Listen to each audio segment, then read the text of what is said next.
Nós vamos continuar então a nossa série de estudos sobre o Sermão do Monte.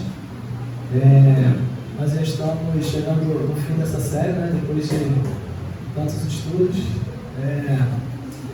Nós vamos hoje ver, estamos chegando no final do capítulo 7, né? Que é o final do Sermão do Monte. Ainda tem mais alguns estudos, mas já estamos caminhando para o fim.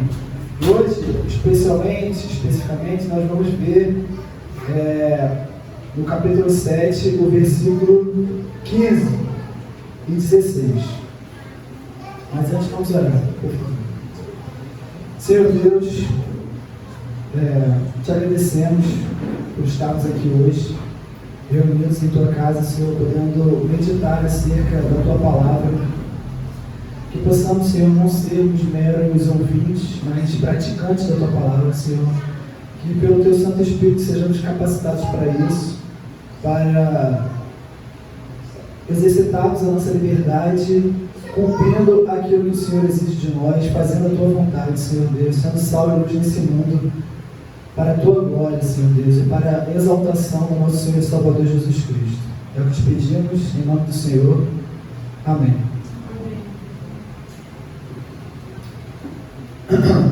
Então, meus irmãos, como eu falei, hoje nós vamos ver, como o título está ali, a respeito dos falsos profetas, que é o versículo 15 e 16 do capítulo 7 de Mateus, chegando perto aí do final do Sermão do Monte. Mas antes, relembrando um pouquinho, o que foi visto na última aula, porque o que foi visto na última aula hoje, o estudo de hoje é uma continuação do que foi visto na aula passada. O que nós vimos na aula passada com o irmão Jael? Que a importância de se entrar pela porta estreita, aquele trecho muito conhecido do Sermão do Monte, de entrar pela porta estreita, porque o caminho é apertado, são poucos os que entram por ela, e a porta, em contrapartida, existe aquela porta que é larga, um caminho largo, e são muitos os que se encaminham por ele. É importante nós termos isso em mente, porque tanto o trecho que vai ser visto hoje, a respeito dos falsos profetas, quanto o que vai ser visto depois, tem em mente essa dualidade, da porta estreita e da porta larga, ou seja, a realidade do julgamento. Isso é muito importante a gente ter em mente ao meditar nesses versos que virão aqui, tanto esse dos falsos profetas, quanto o que virá depois. E aí depois a gente tem aquele trecho famoso também, que ficou muito famoso pelaquela pregação do Paul Washer, aquela pregação chocante que vai vir depois, muitos que profetizaram em meu nome, no dia vindouro vão falar: Senhor, Senhor, não profetizamos em seu nome, e o Senhor vai falar: nunca vos conheci, apartai-vos de mim, vós que praticais a iniquidade. Então, esse julgamento ele está presente em todo o capítulo 7 e está presente aqui também. Então, primeiro, a importância de se entrar pela porta estreita. É importante que nós usemos da nossa liberdade, que foi como o irmão Vitor colocou aqui no Catecúmenos, usemos da nossa liberdade para trilharmos o caminho da justiça, da retidão, o caminho estreito, certo? Todos que buscam esse caminho enfrentam perigos e obstáculos. O Senhor Jesus nos adverte a respeito disso. Então, como já foi visto aqui, todos que procuram, sendo capacitados pelo Espírito Santo de Deus a trilhar esse caminho estreito, eles vão enfrentar perigos e obstáculos nessa jornada. Não é um caminho fácil, todos nós sabemos disso. O outro caminho é o caminho da facilidade, mas é o caminho que conduz ao inferno, ao julgamento, certo? Então todos vão enfrentar esses perigos e obstáculos. Esse é um outro ponto importante para a gente ter em mente ao meditar nesses versos de hoje também. Outro ponto: o Evangelho não é apenas uma mensagem a ser ouvida e aplaudida, porquanto a sua finalidade será sempre ser aplicada. Então, a mensagem do Evangelho não é uma mensagem que é bonita de ser ouvida e teoricamente pode fazer um sentido, mas só fica nesse plano teórico. Não, a mensagem do Evangelho, ela é prática, certo? Ela é teórica, mas ela tem que refletir na prática, certo? Então, se nós formos meros ouvintes e não praticantes, nós estaremos trilhando o caminho da facilidade, o caminho largo, certo? Não é, as pessoas que trilham o outro caminho, esse caminho da porta larga, não são pessoas necessariamente que desconhecem o Evangelho, mas são pessoas que não o praticam, não o colocam em prática, certo? Existem muitos que conhecem intimamente o Evangelho, mas não o colocam em prática, ou seja, eles estão trilhando o outro caminho, não estão trilhando o caminho da retidão, o caminho da porta estreita.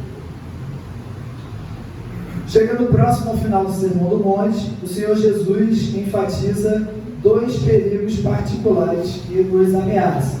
Então, por isso é importante a gente ter em mente o estudo que foi dado também na semana passada, para que a gente visualize aqui que o que vai ser dito hoje é um perigo que aqueles que estão trilhando o caminho rumo à porta estreita enfrentam. Qual é esse perigo? O perigo de cair na conversa ou na pregação de falsos mestres.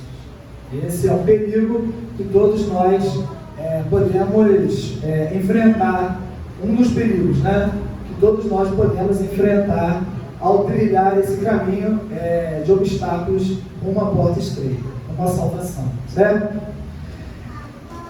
O último ponto aqui é enfatizada a terrível realidade do julgamento, que foi como eu falei. O julgamento é um tema que está presente em todo o capítulo 7 de Mateus, certo? Desde a gente já veio falando sobre isso, não julgueis para não ser julgados. Então, o tema do julgamento está sempre presente aqui.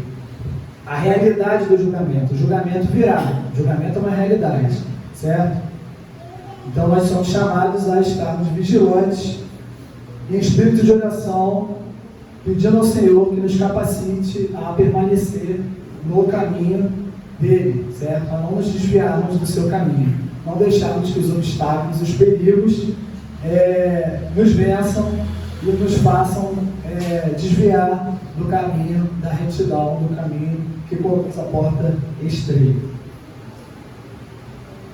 Então, esses são pontos importantes que eu só estou relembrando aqui, que é para a gente ter em mente ao meditar no restante desse capítulo todo, tanto nesses versos de hoje, quanto nos próximos. A realidade do julgamento, certo? Beleza, então. Indo para os versos de hoje, vamos ler aqui, versículo 15 e 16 do capítulo 7 de Mateus. Diz assim: acautelai-vos dos falsos profetas, que se vos apresentam disfarçados em ovelhas, mas por dentro são lobos roubadores. Pelos seus frutos os conhecereis. Colhem-se, porventura, uvas dos espinheiros ou figos dos abrolhos? Amém. Então, esses são os versos 15 e 16 do capítulo de Mateus, certo? E o ponto aqui, lembrando, né, a gente está usando como base aquele livro do Martin Lloyd Jones, Estudos sobre o Sermão do Monte. E aí ele coloca aqui uma imagem aqui de que o Senhor Jesus está falando essas palavras aqui, e é como se nós estivéssemos de pé do lado de fora da porta estreita, certo? Então são pessoas que estão trilhando esse caminho, estamos do lado de fora da porta estreita, certo? Existem dois caminhos de interpretação dessa passagem. Então, existem aqueles que acreditam que essa passagem aqui está se referindo a ensinos heréticos, certo? Esses falsos mestres. Quem são esses falsos mestres? Então, existem aqueles que dizem que os falsos mestres são aqueles que têm um ensino herético, falam heresia na igreja. Eles são os falsos mestres. Por outro lado, existem outros que acreditam que esses falsos mestres são aqueles que têm uma vida devassa, impura, uma vida pecaminosa, uma prática, uma vida cristã que não reflete o ensino deles, certo? Então, existem pessoas tanto de um lado quanto de outro. O Martin Lloyd Jones vai nos colocar aqui, pode passar,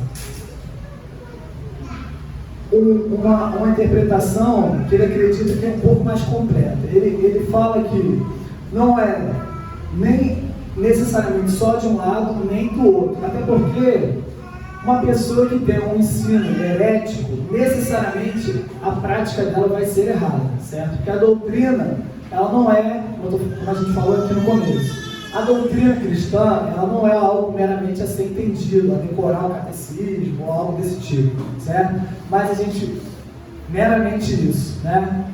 Mas esse exercício intelectual tem que refletir na prática. Então, uma pessoa que tem uma doutrina errada, necessariamente ela vai ter uma prática errada. E o que o Martin Jones coloca aqui? Segundo o Lloyd Jones, nenhuma dessas interpretações pode explicar satisfatoriamente essa afirmação de Cristo. A doutrina e a qualidade de vida jamais poderão ser separadas uma da outra. Outro ponto, não está em foco apenas uma conduta ultrajante ou uma heresia escandalosa. Então, é importante a gente meditar sobre isso. Esses falsos mestres, quando a gente pensa em falsos mestres, a gente pensa só naqueles hereges escandalosos, né? Aqueles caras que falam aquela heresia terrível, você fica, nossa, como assim? Né? Também são falsos mestres, ele está falando que não são, né? Mas esses falsos mestres são mais fáceis de ser detectados, certo? Geralmente, né, um crente maduro vai conseguir detectar esses falsos mestres. O perigo aqui não é necessariamente, não é somente alguém que fala uma heresia escandalosa ou que prega uma coisa no púlpito e fora do púlpito trai a mulher, usa drogas, faz um monte de coisa. Não é só isso, é isso também. Mas a gente tem que ter em mente aqui que o Senhor Jesus fala que eles vêm disfarçados em ovelhas, mas por dentro são lobos roubadores. Ou seja, o que está em jogo aqui é algo muito mais sutil. Essa é a palavra que eu acho que é importante de ter em mente, que o Lloyd Jones destaca nesse capítulo, que é a sutileza dos falsos mestres. Não necessariamente esses homens vão ser hereges escandalosos ou vão ser grandes devassos. Qualquer pessoa, né, qualquer crente com o mínimo de maturidade vai conseguir discernir essas pessoas. Não somente isso, mas são pessoas muito mais sutis, certo? E aí a gente vai ver um pouquinho mais a fundo isso. Se este é o caso, então o que há de errado com ele? Então qual é o erro então desses falsos mestres, né? No que consiste então essa sutileza, no que eles estão errados? A gente vai ver um pouquinho sobre isso no decorrer do estudo. Pode passar. O primeiro ponto que o Lloyd Jones destaca, e por isso é importante a gente ter em mente o que foi dado na aula passada. O primeiro ponto é que nos ensinos desses falsos mestres não há o elemento da porta estreita. Não há o elemento da porta estreita no ensino desses falsos mestres. Ou seja, não é ensinada. Os falsos mestres não ensinam que a vida cristã é algo difícil, é algo uma vida que consiste em provações, tribulações, obstáculos em direção à porta estreita. É ensinado um caminho de facilidade, como se a vida cristã fosse algo simples e fácil de ser aplicado e todo mundo vai para o céu, e é isso aí, entendeu? Então isso é o primeiro ponto muito importante da gente lembrar. Esses falsos mestres geralmente não expõem a vida cristã como uma vida temente a Deus, uma vida apegada ao Senhor, mesmo diante das tribulações, das dificuldades e de tudo mais, certo? É ensinado o caminho da facilidade, o caminho da felicidade aqui nesse mundo. Para você ser feliz aqui, você deve fazer isso, isso e isso para conquistar a felicidade aqui nesse mundo. Então, está sempre presente no ensino desses falsos mestres essa questão da facilidade, da felicidade aqui nesse mundo, que você consegue conquistar os bens e tudo que você deseja aqui. Certo? É um ponto importante. Um ensino cuja falsidade deve ser detectada por meio daquilo que não declara, muito mais do que por aquilo que realmente diz. Então, outro ponto importante. O erro desses falsos mestres não está necessariamente naquilo que eles falam, mas também naquilo que eles deixam de falar. Esse é um outro ponto importante, certo? Porque por mais que eles, quando eles pregam, eles muitas vezes não falam heresias, eles deixam de falar muita coisa. E isso é um erro tão grave quanto, certo? Ele nada apresenta de ofensivo para o homem natural, ou seja, é uma pregação que não ofende, uma pregação que não nos deixa incomodados, certo? O irmão Vitor está longe dessa. É uma pregação que não deixa a gente desconfortável. Nossa, está falando para mim isso. Não, certo? É uma pregação que deixa a gente muito à vontade. Nossa, eu estou certo. Se uma pessoa vem e prega e você não se sente nem um pouco incomodado com isso, tem alguma coisa de errado com você ou alguma coisa de errado com o que está sendo pregado. Porque geralmente, ou os dois, porque geralmente todo mundo consegue perceber como nós estamos muito aquém daquilo que o Senhor exige de nós, como nós precisamos estar o tempo todo apegados ao Senhor e procurando crescer em santidade, certo? Ele nada apresenta de ofensivo para o homem natural e em sua pregação não há o escândalo da cruz, certo? É outro ponto importante. Na pregação desses falsos mestres, geralmente você não tem esse elemento do escândalo da cruz. A gente vai ver um pouquinho disso mais à frente. Esses falsos mestres estão sempre presentes entre o povo de Deus, desde a antiga aliança. Então é um outro ponto para a gente pensar aqui. Esses falsos mestres, eles não são algo intrínseco ao Novo Testamento, à Nova Aliança. Eles já estão presentes entre o povo de Deus desde a antiga dispensação.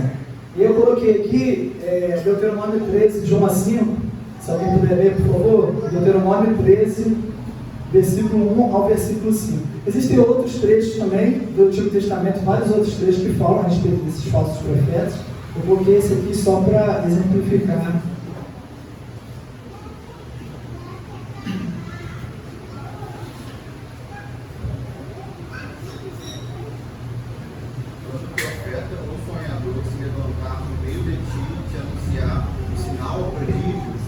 Sucedeu tal sinal ou prodígio que te houver falado e disser: vamos após outros deuses que não conhecestes e sirvamos-los.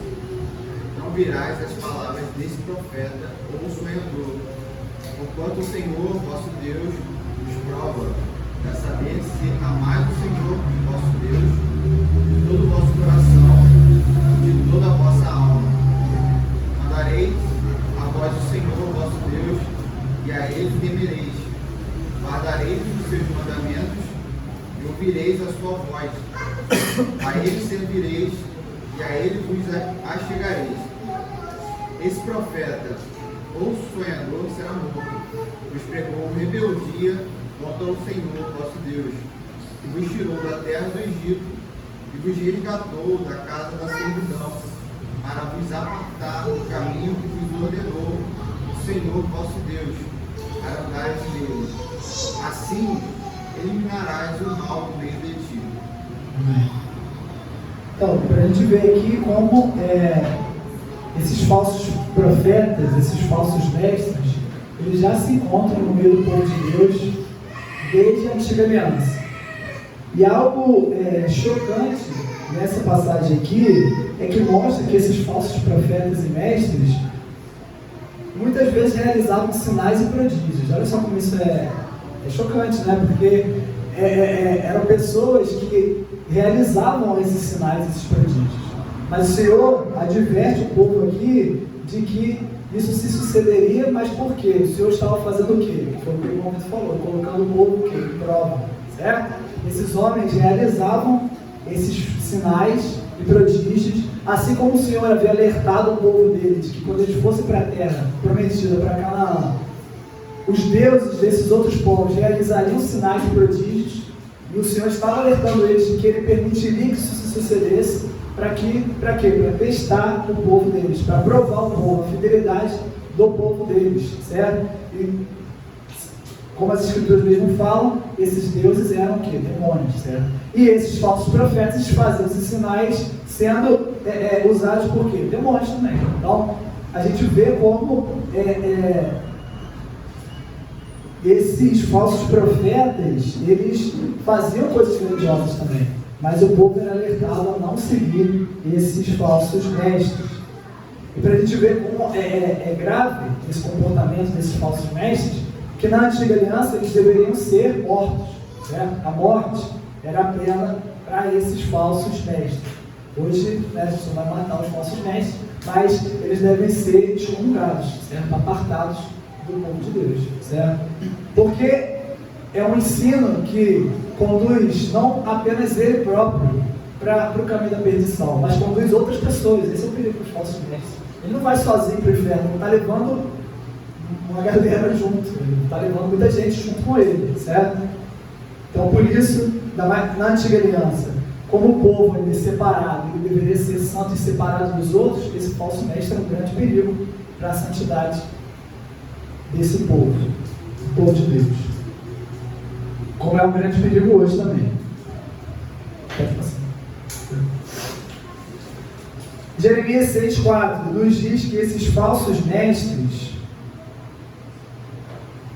abre aspas aqui, curam superficialmente a ferida do meu povo, dizendo paz, paz, quando não há paz, certo? Então essa é a definição dos falsos mestres, que já nos é dada desde o Antigo Testamento, olha só, e parece muito o que é dito hoje, né? O que esses falsos mestres nos dizem no culto hoje. Pregam a paz quando não há paz, certo? Ou seja, pregam uma vida de facilidade, uma vida que não procura estar em constante combate contra o pecado, quando a realidade é o oposto disso. Nós devemos estar em constante luta contra a carne.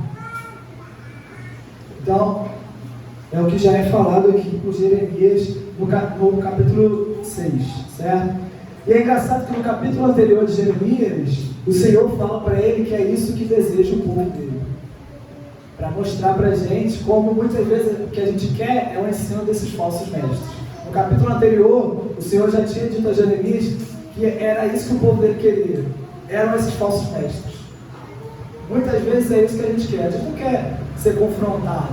Incomoda, certo? Dói. A gente vai para casa, sai daqui domingo à noite, às vezes, com aquilo na cabeça, a gente fica a semana toda, né, lutando contra aquilo, remoendo aquilo. Então, incomoda, certo? Mas é o necessário, é aquilo que o Senhor usa dessa pregação para nos conformar à imagem do seu filho, certo?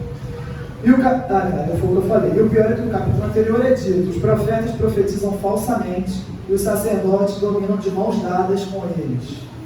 E é o que deseja o meu povo, que foi o que eu falei. Esses profetas profetizam falsamente e os líderes religiosos estão ali de mãos dadas com eles, e é isso que o povo quer, e é isso que o povo deseja. Um outro ponto importante do ensino desses falsos mestres, que eu coloquei aqui: há uma quase total ausência de princípios doutrinários em sua mensagem. Eles não querem ficar expondo doutrina, certo? Querem ficar expondo uma mensagem sentimental, amorosa, com cheiro, né? Aquela coisa bonitinha. Então esse é um outro ponto do ensino desses falsos mestres. Estou falando rápido. Alguém quer falar alguma coisa? Vou dar uma aula aqui rapidinho.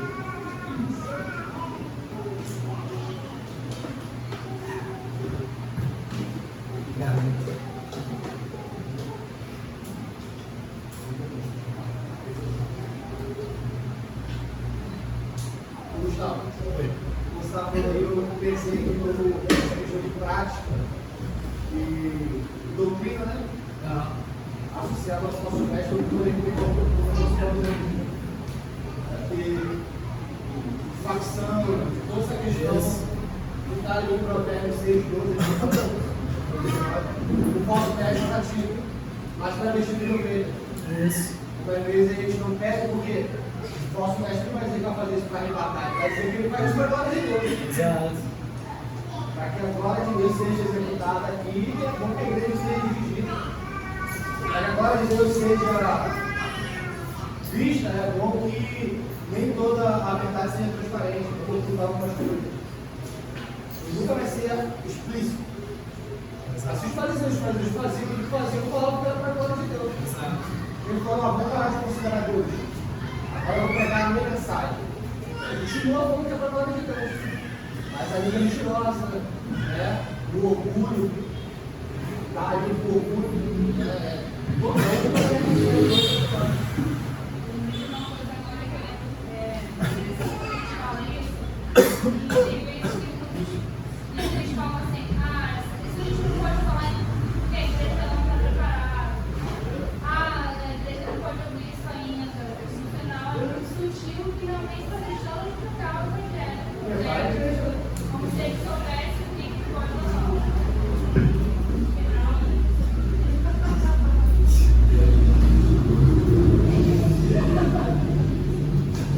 Mas é isso, né?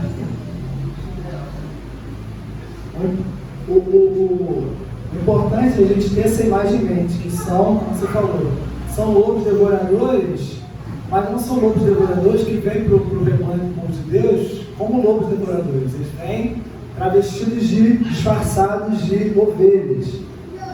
Quando a gente pensa numa herege ou em um falso mestre, a gente pensa naquele cara meio maquiavélico, né? Tipo um vilão da Disney, assim, uma coisa bem caricata.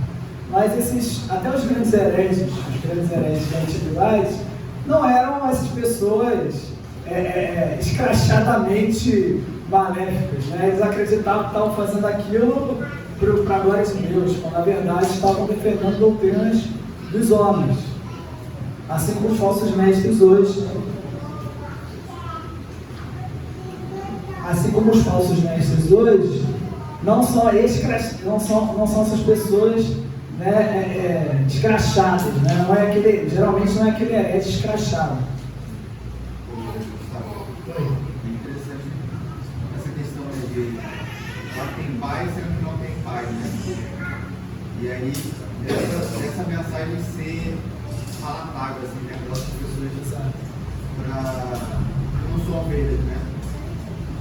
São bodes ali, né? É agradável, né? Para ela é fácil estar ali junto também, porque para ela tá muito confortável, né? Tá muito agradável, né? Uma mensagem bem palatável para essas pessoas, né? Exato.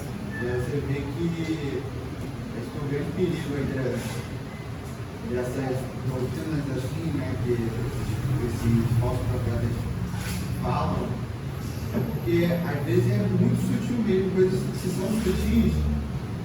E aí você vai sendo levado, né? E quando você vê, você já está com emaranhado ali de várias falsas doutrinas, né? Mas assim, pela sutileza, pelo carisma, às vezes, desses falsos profetas, né? Não ter uma figura assim, sabe, mais palatável mesmo, tanto a mensagem quanto a própria pessoa ali. Então acho que isso tudo são vários conjuntos que vão atraindo essas pessoas, né? E aí quando ela vê, ela já está com várias ideologias, várias coisas ali, sendo levadas pelo relativismo, né? Vamos dizer, a gente tem então depende daquilo, quando a gente vê, a pessoa já está sendo envolvida ali com várias mentiras, né? E aí depois para desconstruir isso é mais difícil, né? E hoje, então, o perigo desses falsos mestres, né, é muito maior por conta da internet, né? A gente fica às vezes consumindo conteúdo, consumindo pregações, consumindo uma série de coisas de pessoas que às vezes podem ser falsos mestres, certo? Então esse é um perigo muito maior hoje, que a gente tem essa gama de conteúdo disponível na internet, e às vezes a gente está ali consumindo, deixando de estar congregando com a igreja, deixando de estar se empenhando na igreja local, consumindo esse conteúdo na internet, e muitas vezes um conteúdo que provém de falsos mestres. Às vezes não, mas é um perigo maior. Você não conhece aquela pessoa, geralmente você não conhece a pessoa que você está ali consumindo esse conteúdo, essa pregação, você não conhece, você não sabe como é a prática dela, você não sabe nada daquele homem. Então, você começa a consumir aquele conteúdo e muitas vezes o perigo de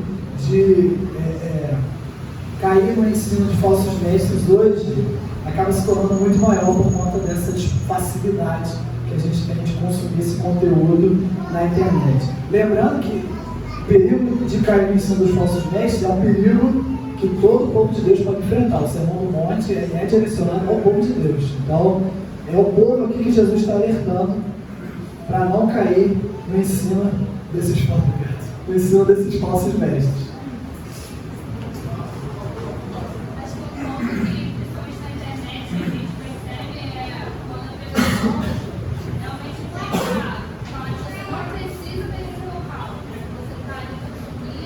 Isso, também. Então você já está sendo alimentado e aí você já tem Deus no seu coração e aí você segue aquela cartilha e está tudo bem. E é muito sutil também. Exato. Ouvindo uma palavra e segue a vida como se estivesse tudo bem. Exato. Pessoal, aquela velha máxima que a gente aprende nos erros do passado. A gente colocando o Velho Testamento, a gente vê que em tempos de guerra, quando o profeta Isaías confrontava o rei, ele foi protegido por outros profetas que pregavam a paz. Não tem problema, ele sofreu na carne ali o peso de falar a verdade, de falar a palavra de Deus. E o peso do povo falou, não foi ouvido a voz de Deus, foi muito alto. Uma noite, um preço que a gente paga, realmente é muito caro. Isso aí, boa colocação. Você vê como isso já está muito explícito desde o Antigo Testamento. Então, como essa advertência aos perigos de se cair nesses falsos ensinos é muito real, já aconteceu, como o irmão Alex colocou aqui, já aconteceu em vários outros momentos da Antiga Aliança. Então, é muito palpável como esse perigo aqui, ele é muito real.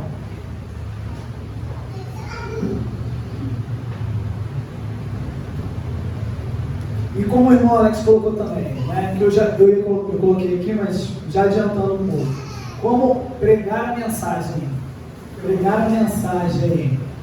do Evangelho genuíno,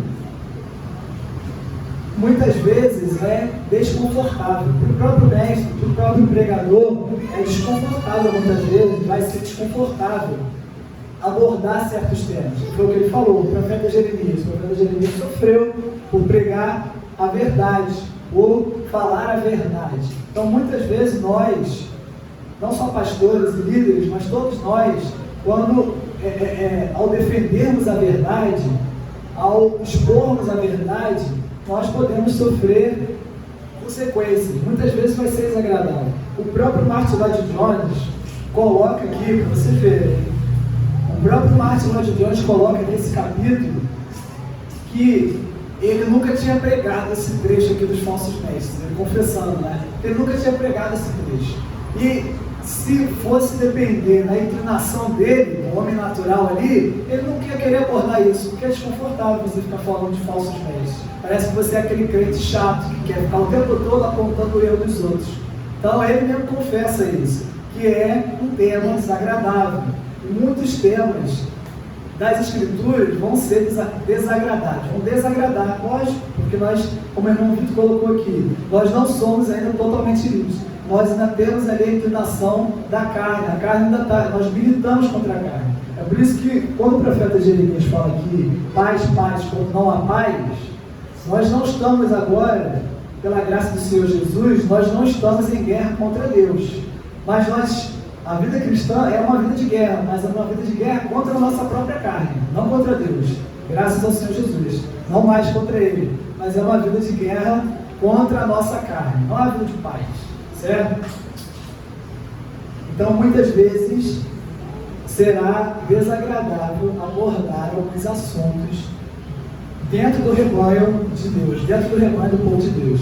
Mas nós não devemos deixar de abordar esses assuntos só porque eles são desagradáveis, certo? Falando de temas desagradáveis, né? Então eu coloquei aqui alguns pontos que o Martin Lloyd Jones coloca de temas desagradáveis que geralmente são evitados por esses falsos mestres.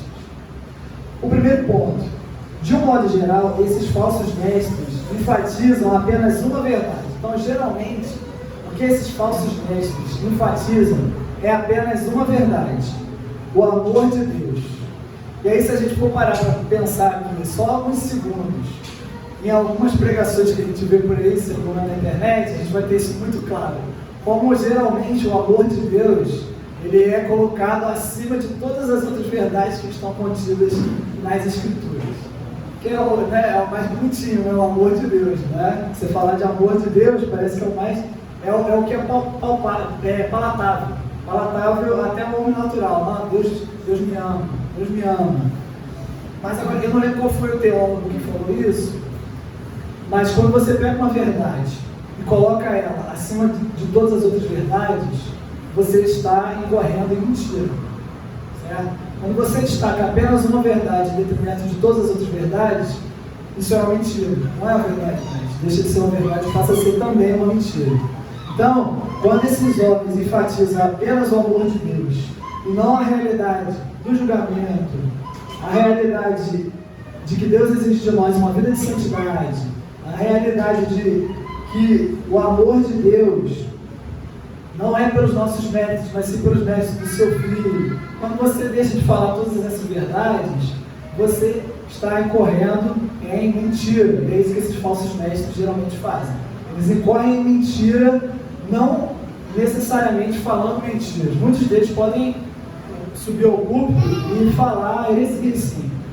Mas muitos também vão incorrer nesse ensino falso, destacando apenas uma verdade. Eles pegam uma verdade só, por isso que é sutil, porque não é mentira. Deus de fato é um Deus de amor. Isso não é mentira, certo? Mas as outras verdades não são ditas. Então isso acaba sendo uma mentira. Porque você exalta um atributo de Deus em detrimento dos outros. Então você está cultuando um Deus falso. Um Deus falso. Então você vê as consequências últimas desse ensino falso, desse falso ensino. Eles estão cultuando um Deus falso, não o Deus da Bíblia. Porque esse Deus deles é um Deus que é apenas amor. E o amor deles é aquele amor permissivo, que permite todas as coisas. O ensino desses falsos mestres é assim. Então, temos que tomar muito cuidado com isso. Não necessariamente com aqueles que dizem uma mentira, mas com aqueles que omitem muitas verdades também.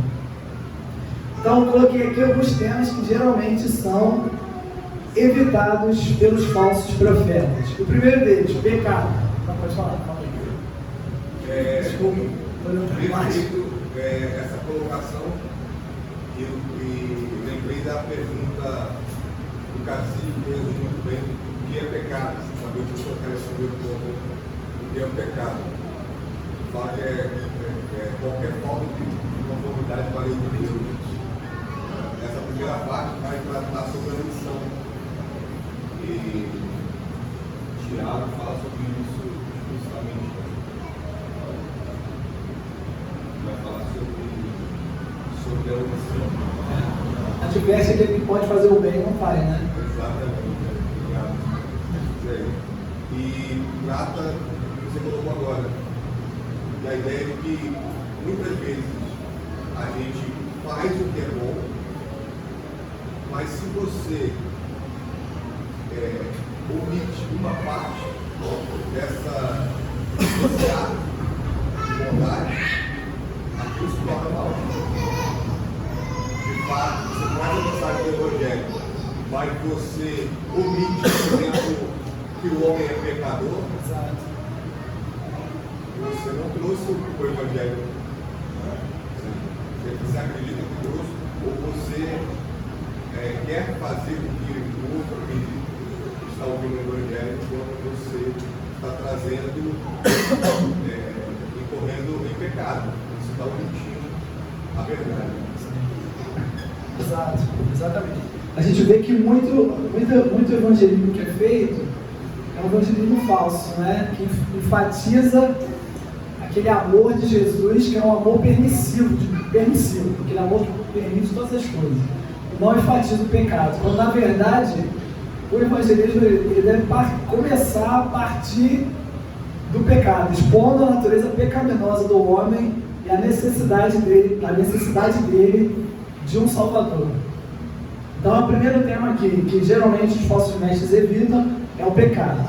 Certo? Porque o pecado, a doutrina, né, expor o pecado na igreja é extremamente incômodo.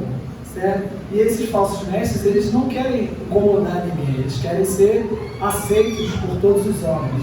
Inclusive para aqueles que estão incorrendo em pecado, eles não querem ficar mal com ninguém.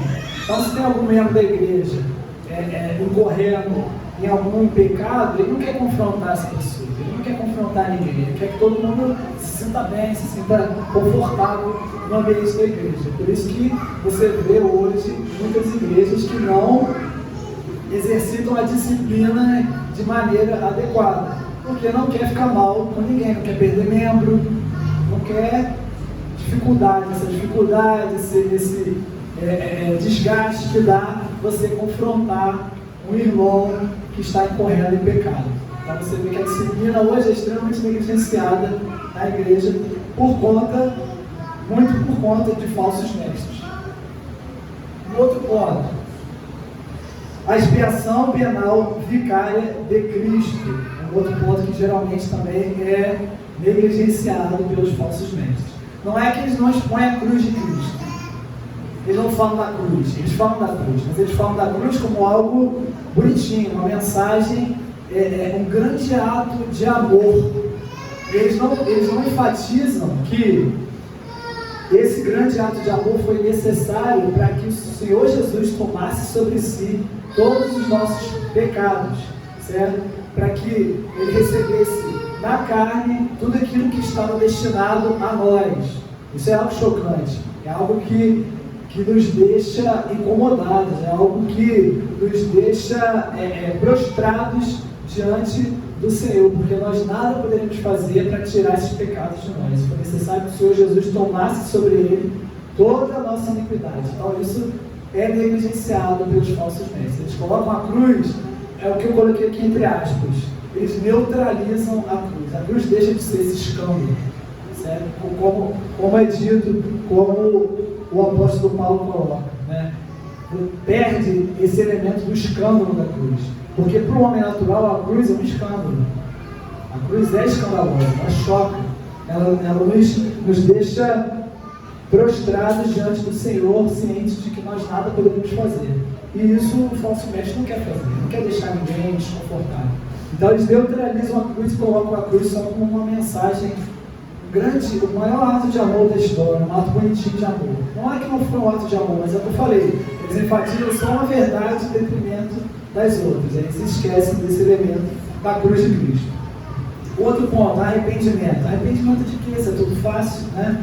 Se a vida cristã, dentro dessas igrejas, desses falsos mestres, é uma vida fácil, não é necessário muito arrependimento, né? Não é necessário uma vida de arrependimento. Você pecou aqui e ali, você pede perdão e está tudo certo. Não é necessário esse constante, outro ponto, constante autoexame.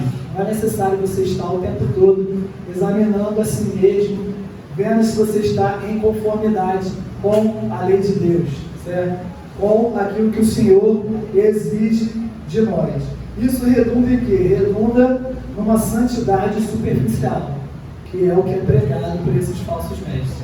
Uma santidade que consiste em não pecar de tal e tal maneira e só. Parece que você ser santo é só você não incorrer em adultério, homicídio, roubo, só esses pecados que são mais explícitos, né, mais escrachados. Parece que a santidade é só isso, é só você não fazer tal e tal e tal pecado e está tudo certo, você é santo.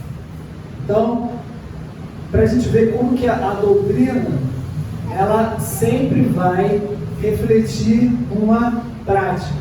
Então, uma doutrina errada, ela vai refletir o quê? Uma santidade superficial, uma santidade que não busca estar em conformidade de fato com a lei de Deus, com tudo aquilo que o Senhor exige de nós. Não só em um aspecto ou em outro aspecto, mas em tudo, certo? Então, esses são os temas aqui que eu coloquei, os temas desagradáveis, que geralmente são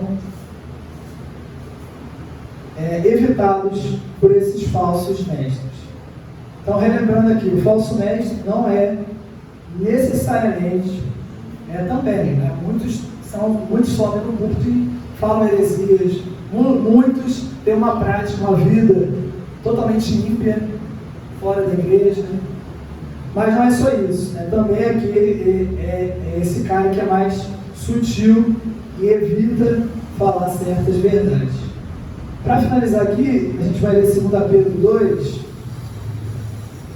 Coincidentemente, foi a mensagem que o pastor Ricardo pregou na igreja central semana passada, sobre os falsos mestres. Eu falei com ele até ele falou isso, que foi a mensagem da semana passada, um ensino justamente sobre os falsos mestres.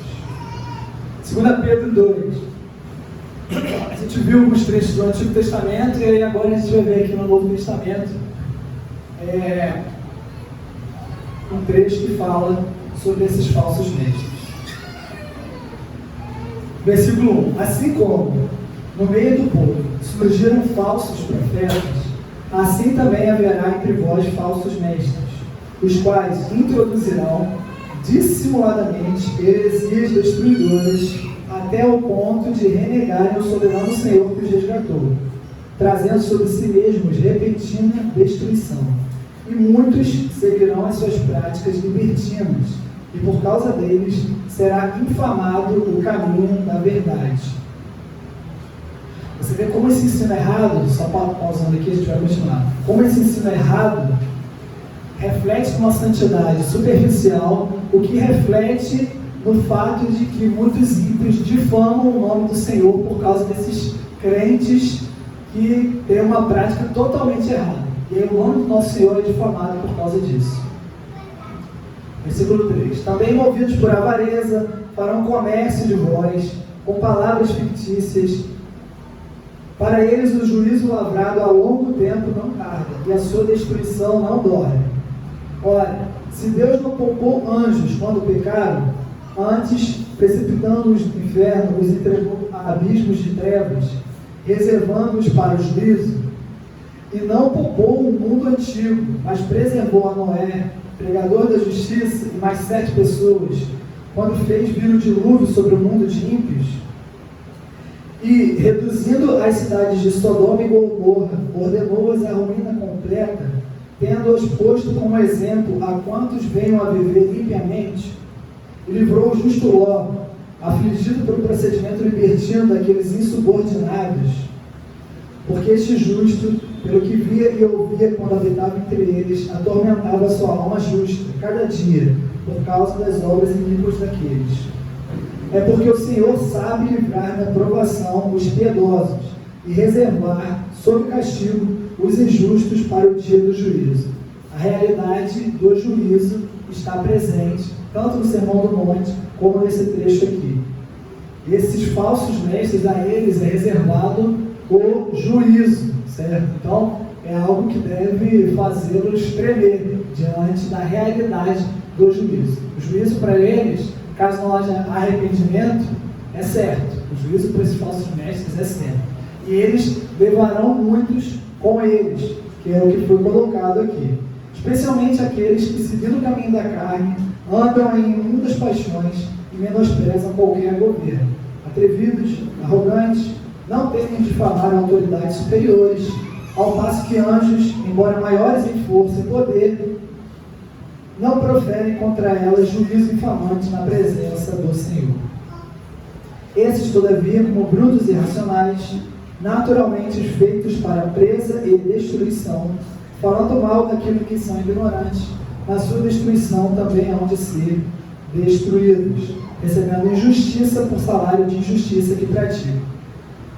Considerando como prazer a sua luxúria carnal em pleno dia, quais nódoas e deformidades, eles se regalam nas suas próprias mistificações, enquanto banqueteiam junto convosco, tendo os olhos cheios de adultério e insaciáveis no pecado, engodando almas inconstantes, tendo o coração exercitado na avareza, filhos malditos, abandonando o reto caminho, se extraviaram, seguindo pelo caminho de Balaão, filho de Beor, que amou o prêmio da injustiça. Falso mestre, né? Balaão era um falso mestre do Antigo Testamento, falso profeta. Recebeu, porém, castigo da sua transgressão, a saber, um mudo animal de carga, falando com voz humana, refreou a insensatez do profeta. Esses tais são como fontes sem água, como névoas impelidas por temporal.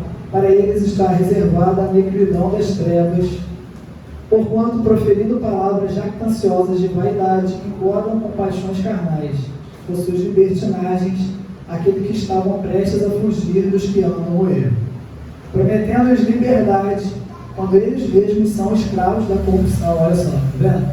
Eles prometem o quê? Liberdade, quando eles mesmos são escravos do pecado. Eles não são livres, como o irmão Vitor colocou aqui. Eles não foram regenerados. Esses falsos mestres não são crentes. Eles são escravos do pecado. Pois aquele que é vencido fica escravo do vencedor. Ou seja, eles foram vencidos pelo pecado. Certo? Eles são escravos do pecado. Portanto, se depois de terem escapado das contaminações do mundo, mediante o conhecimento do Senhor e Salvador Jesus Cristo, se deixam enredar de novo e são vencidos, tornou-se o seu último estado pior do que o primeiro. Pois melhor lhes fora nunca tivessem conhecido o caminho da justiça do que, após conhecê-lo, volverem para trás, apartando-se do santo mandamento que lhes fora dado. Com eles aconteceu o que diz certo adágio verdadeiro: o cão voltou ao seu próprio vômito, e a porca lavada voltou a revolver-se no lamaçal. Então, meus irmãos, esse último versículo, então, é um aviso presente, que nós não sejamos como esse cão que volta para o próprio vômito, que nós não caiamos desses ensinos falsos, desses mestres, porque é o que foi alertado aqui. É muito pior. Seria melhor se nós não conhecêssemos o Evangelho do que conhecer o Evangelho, negligenciá-lo e voltar como o cão volta ao seu próprio vômito. Então, que estejamos sempre em espírito de oração, constante meditação na palavra do Senhor, para que possamos reconhecer esses ensinos falsos. É importante estarmos, graças a Deus, que temos aqui a nossa congregação, uma congregação que busca servir ao Senhor, que busca fazer aquilo que o Senhor nos ordena em sua palavra. Então, por isso que é importante nos dedicarmos, estarmos sempre aqui unidos em comunhão uns com os outros aqui, para que possamos nos fortalecer e, enquanto igreja, possamos repelir o falso ensino do meio da nossa congregação, se esse falso ensino começar a ser dito aqui, certo? Então, por isso é importante estarmos unidos, estarmos juntos em comunhão também. Para concluir, como eu já tinha falado, essa não é uma questão apreciada, pelo contrário, é um tema desagradável. Entretanto, o nosso dever e incumbência não consiste em escolher aquilo que preferimos. Foi o próprio Filho de Deus quem assim o declarou, e ele coloca essas palavras dentro do contexto do julgamento e da perdição.